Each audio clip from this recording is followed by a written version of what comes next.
ابا عن جد، واهلاويه بالروح وبالدم وبكل حاجه، واهلاويه حتى النخاع وكرات الدم اللي بتجري فينا اهلاويه وكل حاجه، ولكن احقاقا للحق. يعني هو منظومه الكوره في مصر، سواء بقى اهلي او زمالك او اسماعيلي او اي حد او اي حاجه او منتخب مصر، المقيمين على الرياضه في مصر، وباخص طبعا بالخبر ده المقيمين على الرياضه في النادي الاهلي برئاسه كابتن محمود الخطيب وكل رموزه والجمعيه العموميه وكل الناس.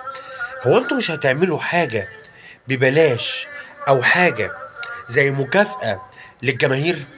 يعني حتى الجماهير اللي هو الشعب الكادح، الشعب المطحون، الشعب اللي مش لاقي ياكل، عايز تخليه يحضر التدريبات بتاعت فرقه النادي الاهلي ويقعد مع اللعيبه ويشوفهم ويدفع اشتراك 100 جنيه؟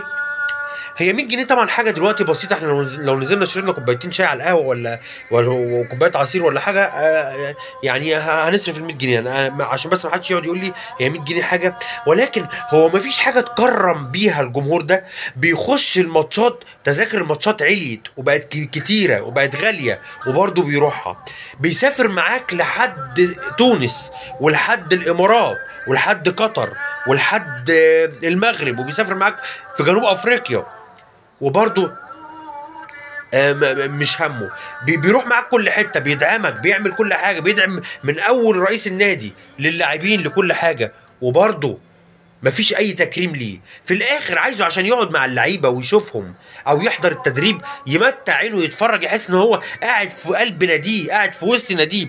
عايز تدفعه 100 جنيه؟ انا بتكلم وانا عن نفسي انا قادر ادفعها، وفي ناس كتير قادره تدفعها. ال 100 جنيه مش حاجه، ولكن احنا بنتكلم في الطبيعي بقى. الناس بقى تدفع لاقيه تاكل عشان تدفع 100 جنيه، والطبيعي تاني بقى. هو انا النادي بتاعي مش هيكرمني؟ هو انا مش جزء من المنظومه؟ هو انا مش جزء من الكيان؟ ما هو اضلاع يا جماعه بتكمل بعض، اداره وجهاز فني ولاعبين وجمهور يساوي نجاح. جمهور الاهلي مش اللاعب رقم 11، مش اللاعب رقم 12، هو اللاعب رقم 1، سواء جمهور اهلي او جمهور زمالك او كده. هو انتوا مش هتعملوا حاجه لله والوطن؟ مش هتعملوا حاجه للجمهور اللي بيتحرق دمه على اللعيبه؟ كسبان خسران مفشوخ مهزوم معمول بياخد فلوس، نايم متصاب بياخد فلوس. احنا اللي بنروح ندفع فلوس هنا، ونروح نتبهدل هنا، ونروح ننام على الرصيف هنا، ونروح ننام مش عارف فين، ونروح ننام قدام شباك التذاكر هنا. رايح تعملها لي ب 100 جنيه؟ حد يقول لي وانت طالع تنتقد بس؟ طب عندك حل؟ عندي حل.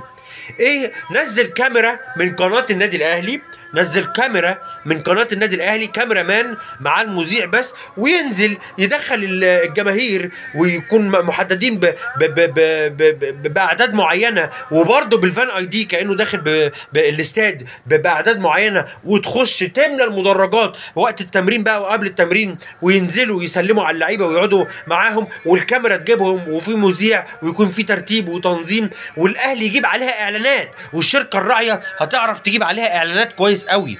لكن المنظر اللي انا شايفه ده، انت عايز تاخد من الجمهور برضو فلوس. 100 جنيه لا تذكر. هفضل اقول 100 جنيه لا تذكر عشان لا يخش يقول لي في التعليقات ايه 100 جنيه اللي انت بتتكلم عنها؟ لا تذكر بالنسبه لك، لا تذكر بالنسبه لي، لكن تذكر بالنسبه لحد كتير. تذكر حتى يا راجل معنويا. النادي بتاعي حاسس بيا وحاسس بوجودي. نزل كاميرا مان من ومذيع من قناه النادي الاهلي، ينزل يفتح مدرجات التتش، دخل الجمهور ببلاش. بعد التدريب بقى وقبل التدريب يقعدوا مع الجمهور، ينزلوا كده في سيرب، يتعمل ممر للعيبه، واللعيبه تخش في الممر ده ويقفوا يسلموا عليهم ويتكلموا معاهم ويتصوروا معاهم. ايه المشكله؟ وتجيب عليها اعلانات وانت تكسب فلوس. لكن يقول لك الاهلي يفتح الباب امام مشجعيه لمقابله اللاعبين وحضور التدريبات مقابل اشتراك 100 جنيه تقريبا، والاهلي يستهدف 150 جنيه ارباح من تلك المشروع. وكل حاجه ادعم ناديك، ادعم ناديك. هو انا يهودي؟ هو احنا يهوديين؟ ولا فين بتكرم اللعيب قبل وهو بيلعب وهو بعد ما يكسب؟ واللي بيموتوا صحيح.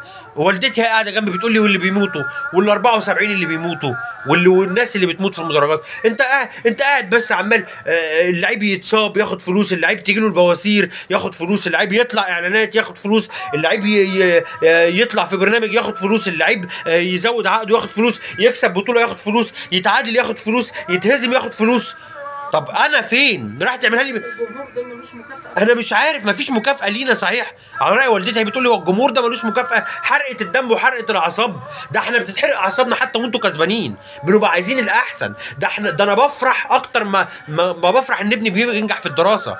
ده انا بفرح اكتر من اي فرحه تانية. انا الاهلي اللي بيعدل لي مودي، هو اللي بيعدل لي مزاجي، هو اللي بيحسن نفسيتي، هو اللي بيخليني زعلان لما بيتهزم، وبيخليني حزين وانا رايح الشغل وحياتي واليوم كله زفت، وهو اللي بيخلي اليوم كله حلو. تعملوها كده؟ سقطه كبيره، سقطه.